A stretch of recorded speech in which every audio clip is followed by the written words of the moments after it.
नमस्कार दोस्तों।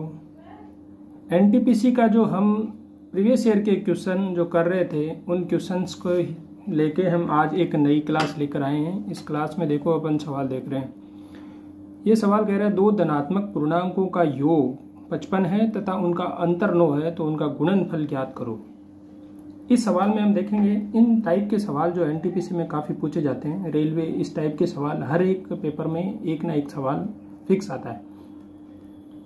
तो इसके लिए देखो ये कह रहा है दो धनात्मक पूर्णांकों का योग क्या है 55 है, तो a प्लस बी की वैल्यू क्या है 55 है। और ये कह रहा है a माइनस बी की वैल्यू क्या है 9 है। तो मैं इनको क्या करूंगा जोड़ देंगे अपन, तो ये b से b कैंसिल हो जाएगा तो 2a की वैल्यू अपने को कितनी मिल गई 64। 55 में 9 जोड़ना है, 9 जोड़ना है, देखो पहले 5 दे दो तो 60 और फिर 4 बचे तो 64। तो यहाँ से मेरे को a की वैल्यू क्या मिल गई 32। a की वैल्यू अपने पास आ गई है। समीकरण 1 में रख दो चाहे समीकरण 2 में रख दो, किसी में भी मान रख दो। तो हम 2 में ले लेते हैं। a की value 32 minus B equal to 9। तो b की वैल्यू यहाँ मिल जाएगी 32 माइनस 9 जो होता है 23। तो अपने पास a और b की वैल्यू क्या है आ गई है।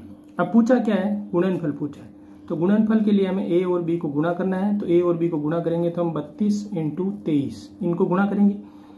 गुणा करने के लिए आप या तो इन्हें अलग अलग करें या 32 इंटू 23 लिखें, पहले 3 से करके वैसे करोगे, या एक शॉर्ट मेथड 2 अंकों के लिए या 3 अंकों के लिए जितनी भी संख्याएं हैं उनको करने के लिए पहले इन दोनों को गुणा करो। तो 3 को 2 से गुणा करेंगे तो 6, फिर इनको आपस में क्रॉस गुणा करके जोड़ दो। तो 3 को 3 से करेंगे तो 9, 2 को 2 से करेंगे तो 4, 9 और 4 13। तो 13 का 3 लिख दिया, 1 हो गई हासिल की। अब देखो अगले 3 और 2 को गुणा करेंगे तो ये कितना हो गया 3 दूनी 6, 6 और 1 7। तो आंसर क्या आ गया 736। गुणा करने के लिए ये वाला मेथड आसान है। 2 अंकों 3 अंकों 3 अंक में अपन कैसे करते हैं, जैसे 2 1 2 और 2 2 2 इनके गुणा करने हैं। इस टाइप का गुणा करोगे आप तो या तो आप 3 अलग अलग बार गुणा करके लिखोगे, 3 अलग अलग बार गुणा करके नहीं लिखोगे तो इसको क्या करोगे पहले इन 2 को गुणा करो तो 2 दूनी 4, फिर इन 2 को गुणा करो तो ये 2 और 4 6, फिर इन 2 को गुणा करो, फिर इनको आपस में गुणा करो तो ये 2 दूनी 4 2 दूनी 4 8 और 2 10, 10 की हासिल 1।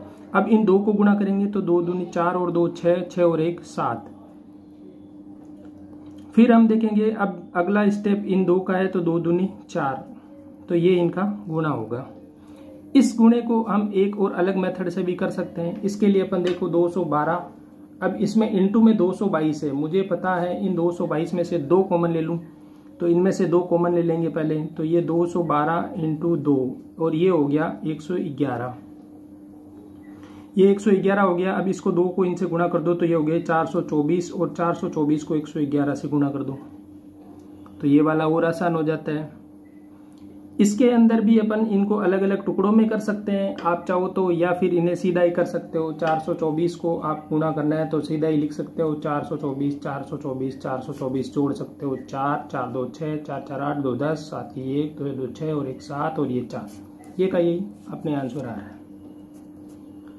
तो इस मेथड से भी कर सकते हो, इससे भी कर सकते हो, और मेन जो अपन करते हैं वैसे सीधा 2 से करके अलग अलग लाइन से भी कर सकते हो। इसके अलावा भी एक मेथड और है, उसमें अपन देखो इनको जो मैंने ये यहाँ पे किया है इसको अब हम क्या करेंगे कि 424 जो है इसमें ये 111 है तो इनको हम क्या करेंगे एक बार 100 कर दो एक बार 11 कर दो तो 100 से तो सीधा ही गुणा हो जाएगा। 424 2 0 लगा दो, 11 से गुणा करना है तो एक नई ट्रिक है। 11 से गुणा करने के लिए देखो अपन क्या करेंगे, 11 से गुणा कैसे होता है देखो, ये मैं कह रहा हूँ कि 424 इसको 11 से गुणा करना है तो मैं क्या करूंगा पहले 4 लिख दूंगा, फिर इन दोनों को जोड़ दूंगा 4 और 2 6 हो गए, फिर ये 4 और 2 6 हो गए, फिर ये 4 का 4 हो गया तो ये 11 से गुणा हो गया।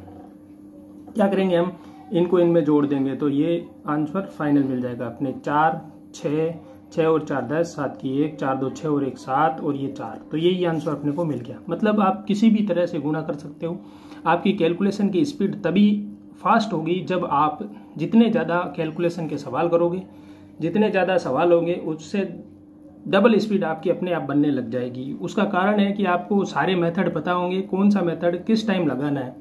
जैसे 11 से गुणा करना है तो अपन ये वाला मेथड ज़्यादा इजी रहेगा अपने लिए, क्योंकि 11 से गुणा करने के लिए कुछ नहीं करना, सीधा जोड़ते जोड़ते जाना है, तो ये ज़्यादा ईजी हो जाएगा। अगर 2 अंकों का करना है तो अपने को ये वाला मेथड ज़्यादा सही लगेगा।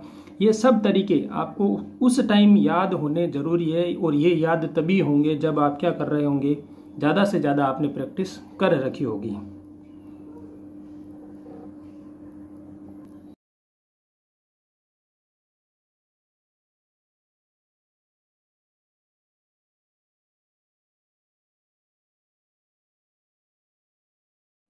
देखो दोस्तों, ये क्या कह रहा है सवाल, यदि 10 पुरुष कार्यस्थल P से Q तक स्थानांतरित किए जाते हैं तो P और Q में पुरुषों की संख्या बराबर हो जाती है, और यदि 20 पुरुष कार्यस्थल Q से P पर स्थानांतरित किए जाते हैं तो Q में पुरुषों की संख्या P से आधी हो जाती है।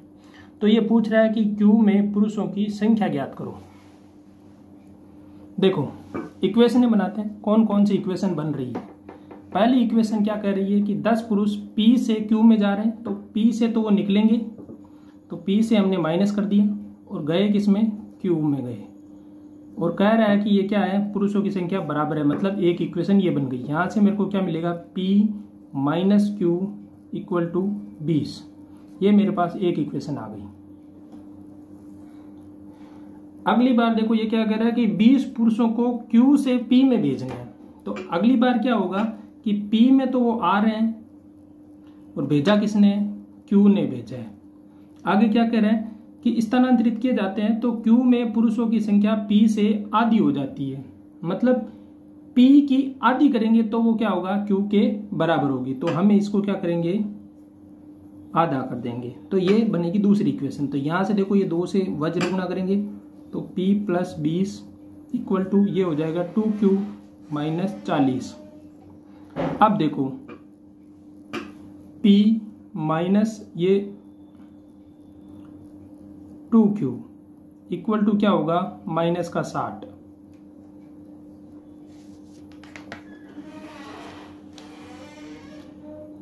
ये इक्वेशन क्या बन गई अपने पास, 2 नंबर इक्वेशन बन गई।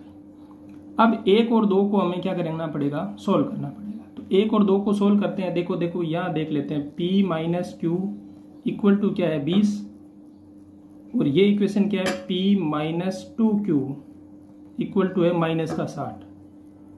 देखो P से P कैंसिल कर लेते हैं, तो यहां क्या करेंगे, माइनस प्लस और प्लस, क्यों, माइनस घटाना है तो इनके चिन्ह चेंज करने होते हैं। तो ये क्या हो गया, P से P कैंसिल हो जाएगा, माइनस का Q, और ये अब हो गया प्लस का 2Q, तो 2Q में से Q जाएगा तो एक Q शेष बच जाएगा, और 60 प्लस के हो गए हैं अब, और 20 प्लस के थे, 60 और 20 80 हो गए। तो Q में लोगों की संख्या कितनी आ गई, Q में पुरुषों की संख्या 80 आ गई।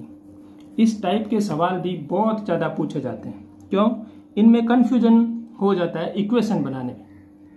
देखो यहाँ अगर हो तो ये अपन 10 या तो भूल जाते हैं, या फिर इधर एक साइड ही हो जाता है, या दोनों साइड में प्लस माइनस का हेर फेर हो जाता है। 2 इक्वेशन बनेगी, ये 1/2 का भी ध्यान रखना, जो आधा हो रहा है, जिससे आधा हो रहा है उसका भी ध्यान रखना। आधा कौन सा हो रहा है, जब आधा बोल तो ये रहा है कि Q में आधी हो जाती है, तो अपन क्या करते हैं, जल्दीबाजी में इसको आधा कर देते हैं, लेकिन नहीं, P की संख्या का आधा हो रहा है, मतलब ये तो सेम ही रहेगा, इसको आधा करना पड़ेगा। तो इक्वेशन बनाने वाले सवालों में थोड़ा सा टाइम जरूर लगता है, बट बिल्कुल ध्यान से इक्वेशन बनाते समय बहुत ध्यान रखना चाहिए। अगर आप इक्वेशन में ध्यान नहीं रखोगे तो एक प्लस माइनस की गलती आपका पूरा सवाल गलत कर सकती है।